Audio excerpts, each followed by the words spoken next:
Hey guys, welcome back to the channel. My name is Christina. For those of you who are new to my space, I am a naturopath, herbalist, life coach, GAPS practitioner, as well as carnivore. And this is a space where I talk about all things carnivore.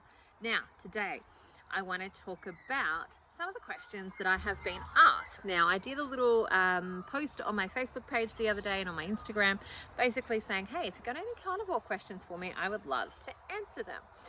And so I have got a couple of those that I will answer today in this video. So there's a few more there, so I'm going to come and do different videos because I feel like they need a little bit more explanation than what I would give in, say, 10 to 20 minutes. So let's take this question. This question is there any type of person that this way of eating is not good for, i.e. kids?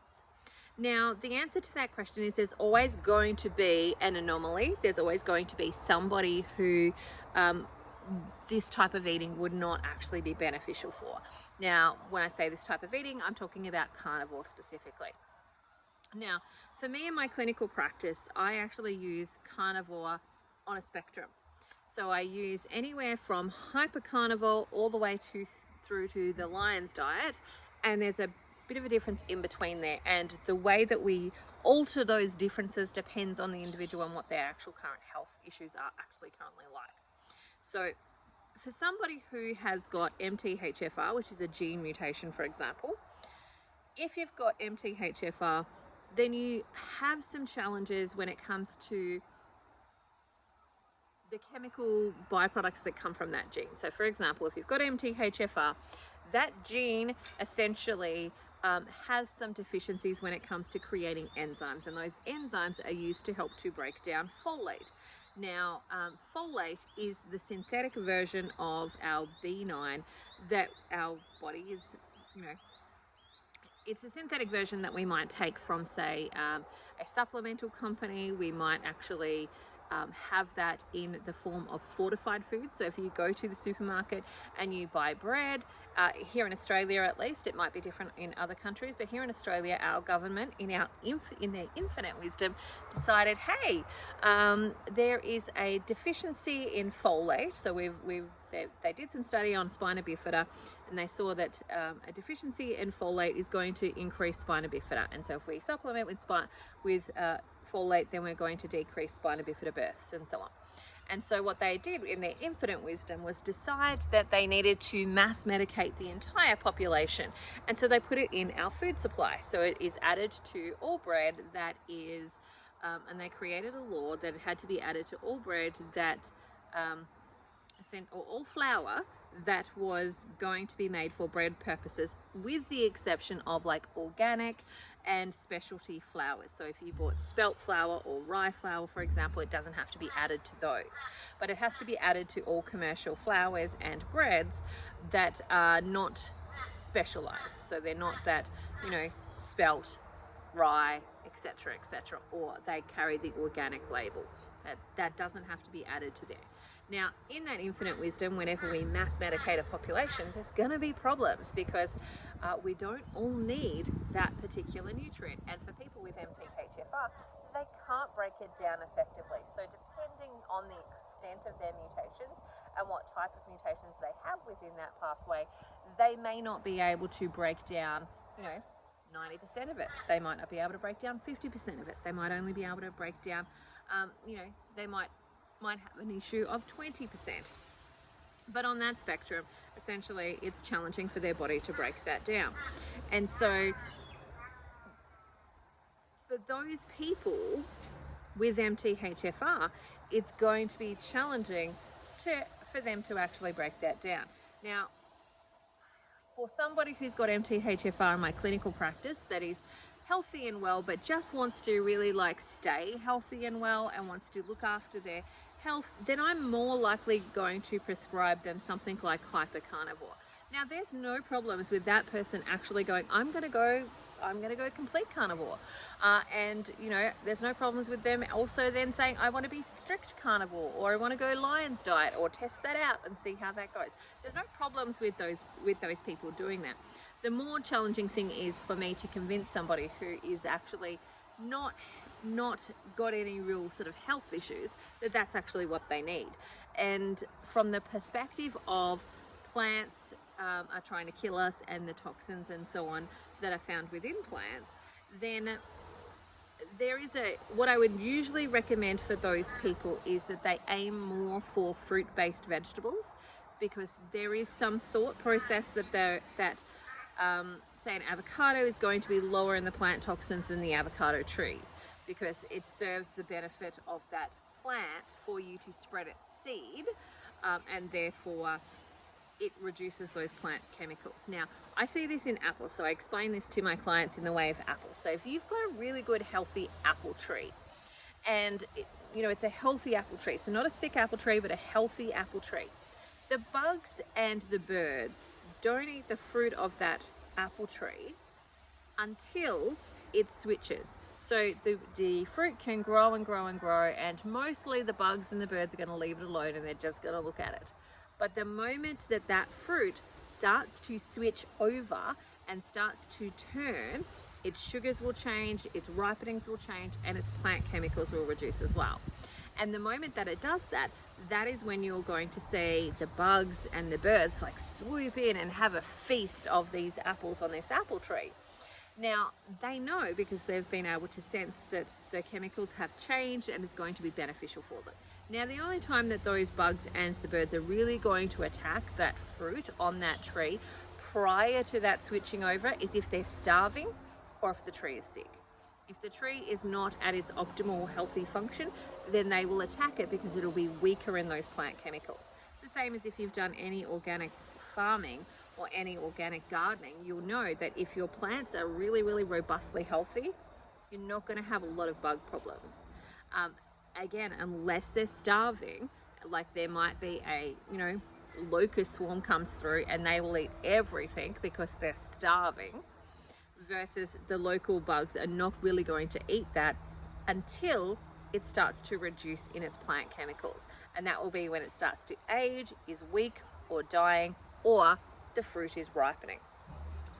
And so from that hypercarnivore space, I would recommend that they would aim more towards their fruit-based vegetables. So things like avocados, pumpkin, zucchini, cucumber, things that carry a seed. But the key thing there is also that the plant has reached the point of maturity that seed could be harvested and grow more plants. So it could be a plant that could actually, the seed is matured enough to actually grow. So the problem there is that a lot of people will pick zucchini, for example, when it's quite young still, before it actually has got a mature seed inside of it. And so the plant chemicals within that are going to be higher than if you wait until that plant has actually reached maturity and has moved into that next phase where it actually is helpful, and there's a bit more of a symbiotic relationship between you and the plant in actually eating it at that point in time. So those people that don't have really any health issues but want to be as healthy as they can possibly be, that's where I'm most likely going to direct them, saying you can certainly be over here. There's nothing to say that you can't be over here, and this will actually also be really beneficial for you, especially if you've got goals of being strong and robust. But a lot of people don't want to reduce their diet or take things out of their diet unless there's a problem that actually drives them to doing that. And so hypercarnivore is that space. Now, that is where I would probably suggest people who have children that don't have any health issues kind of eat, the fruits and the fruit-like vegetables, around about 30%, 20 to 30% of their diet, and then 70 to 80% of that being from animal products. That's where I would have those people be. Now, in my clinic, I don't usually see a lot of healthy people. I usually see people who have got health complications or health issues. And so from that perspective, I'm usually working in this other space, which is, I get a lot of kids who have been, they're born essentially allergic to their own mother's breast milk, and they have failure to thrive. They're not thriving. They're, on some type of medicated formula in order to get calories into them, but they're not thriving on that. They're really unsettled babies. They are struggling to put on weight, and so on and so forth. Now, I find that for them, I usually have to take them to some version of like the lion's diet, which is basically ruminant animals, salt and water. Now, it's really good when we get them really young because they are much more open to actually not as much variety than if we get them, say, when they're 3 or 4 and they've already had some experience with variety, but it's not worked out well. It's much easier if we get them really young and we can actually start to make that transition as successfully as we possibly can, because the goal of working in that space of the Lion's diet is not that they stay there, it's that we get them foods that are going to nourish them and help them grow and thrive and be strong and robust, but we also allow their digestive system to rest, their immune system to rest, and let go of antigens that it's built up and so on, and then slowly increase and expand their diet to include more meats, more variety in those animal products. And then most parents are going to want to get their child into some fruits and vegetables. Like, that's just inevitably what they want to do. They want their kids to feel social. They want them to not feel ostracized, be able to go to a birthday party and have somebody have a fruit platter there and, be able to go, yes, you can eat the fruit. And I think some of that comes from our own conditioning of that fruit and vegetables are really healthy for us, and it takes a lot to break through that paradigm of them not being like the magical, wonderful, healthy foods that they have been espoused to be for most of us, because we've grown up in the generation of the food pyramid where you had your fruits and your vegetables and your bread at the bottom of the pile, and it went up to say fats and meats and that were all bad. And so it takes a lot to actually transform and change that conditioning, especially when society is not doing it with you. So for most parents, that's kind of where they're aiming and where they want to go. There is also some ease as well when it comes to like handing a kid an apple versus I've got to cook you a steak.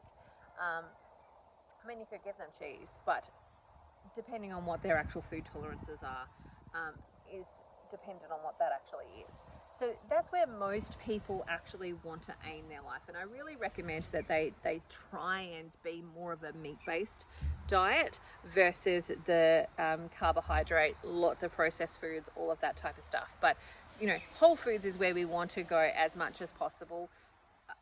But if we can get that balance even more to that 70-80% animal products, 20-30% plant, and ideally coming more from your actual fruit-based foods, then that's going to be a better option in my opinion.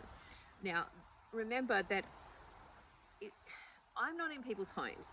I'm not at their house. I'm not going to sit there and actually make their food for them. They've actually got to create a lifestyle that they want, and that's going to work for them. And I see most people can be somewhat healthy in that space. Now, for some people who say they have ASD, they have ADHD, they have a lot of the alphabet letters.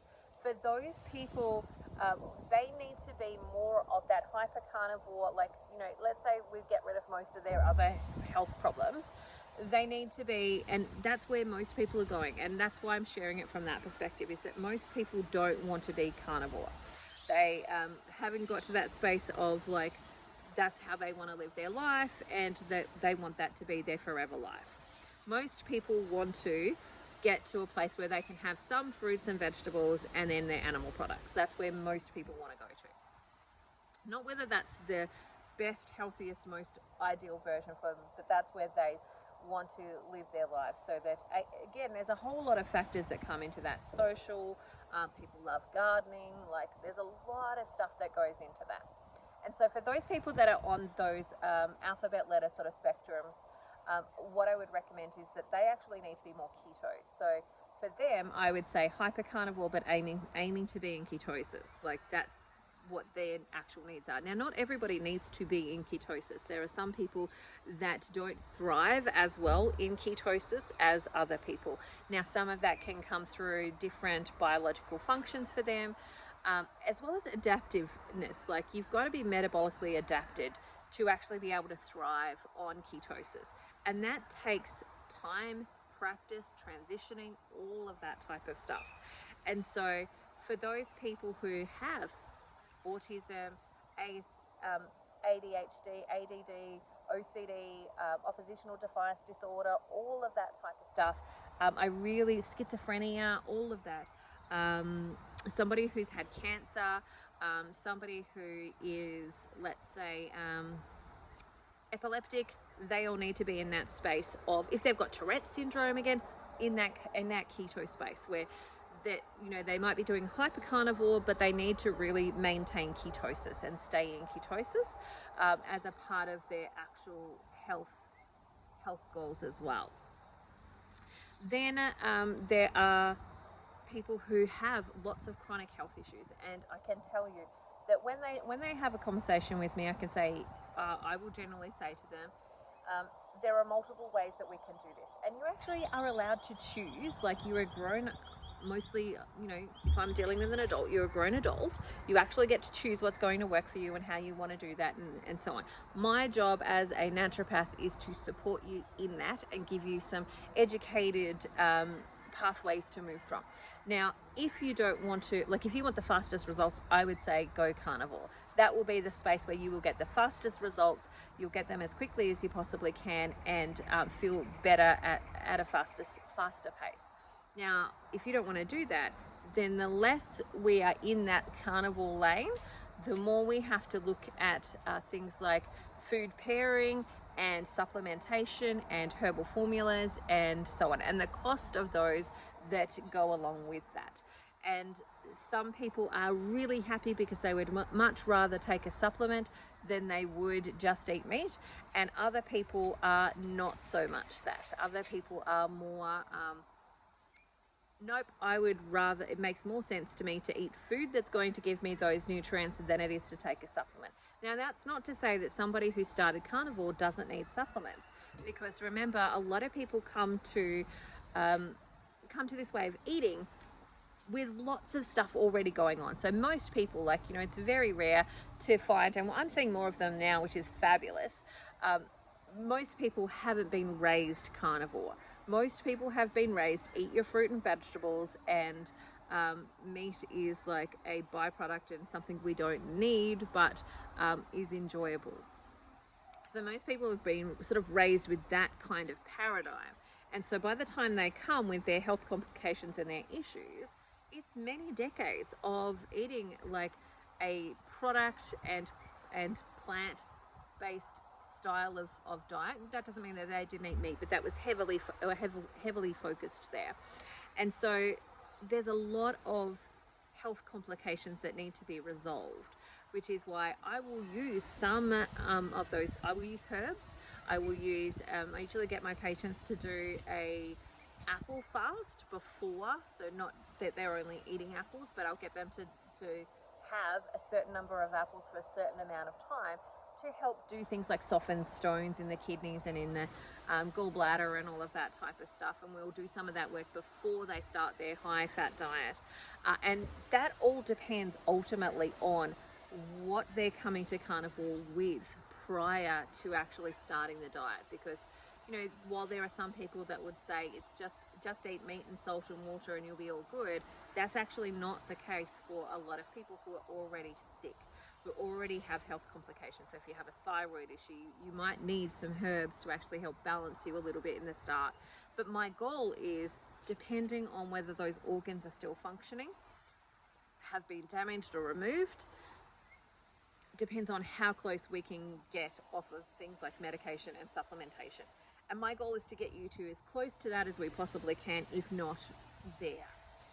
And a lot of people, we've been able to get to that space where they're not using supplementation. And ultimately, for me, myself, I use, at the moment, I have occasionally I'll have some zinc, occasionally I'll have iodine and electrolytes. That's pretty much all the supplementation that I'm actually using, other than food-based supplements. So for me, that might be using some liver, and when I get sick or when I get a little bit of a cold, one of the things that I'll do is I'll go buy some liver and I will cook it and then eat it until it tastes metallic. And at that point, I know I'm sufficient. I've got good amounts of vitamin C, I've got good amounts of B vitamins, etc., etc. I'm doing really well. The taste for me is the indicator of, like, it's time to stop. I've had enough, I've got what I need, and off you go.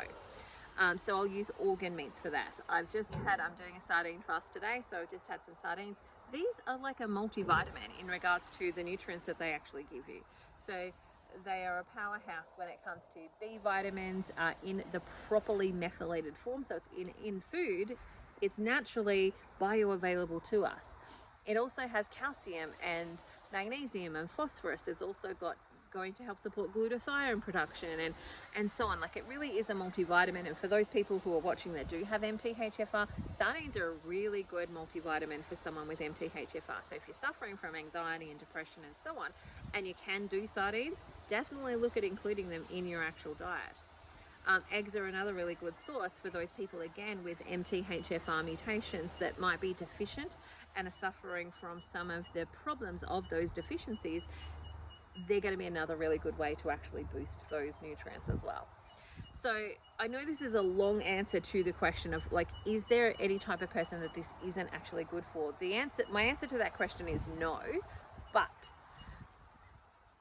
there's not anyone that isn't good for. However, well, I will say a little asterisk that there are some people who have been bitten by a tick, for example, and here in Australia there is a particular type of tick that will make it so that you're allergic to animal proteins, but that usually only lasts for about 9 months. And so for those people, you're not going to put them on a carnivore diet because they're likely to starve and have like lots of allergic reactions and all of that type of stuff for 9 months. But generally around 9 to 12 months, that's actually resolved, and then I would be putting them on a carnivore diet. But again, the less you can be on the carnivore diet, the more you have to supplement for some of these particular conditions that people have. And again, I don't think everyone should like watch this and go, I have to jump on the carnivore diet. I think that you should seek out professional help from somebody like myself, somebody else who's been working with carnivore, that understands the parameters and so on about carnivore.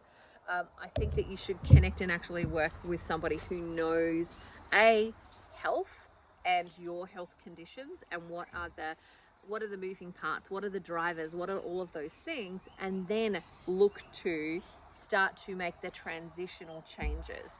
And that might be staying away from the carnivore police and just working with your practitioner and stepping into those spaces of like, okay, what do I specifically need for my health and my body and so on. But I think ultimately that transition into some form of carnivore, whether it be hypercarnivore, carnivore, ketovore, keto hypercarnivore, or Lion's diet, is actually really beneficial for everyone, with the proviso of some of those people that have been bitten by a tick, or I think there's like 2% of the whole world population that also have a gene issue when it comes to consuming heavily meat-based diets.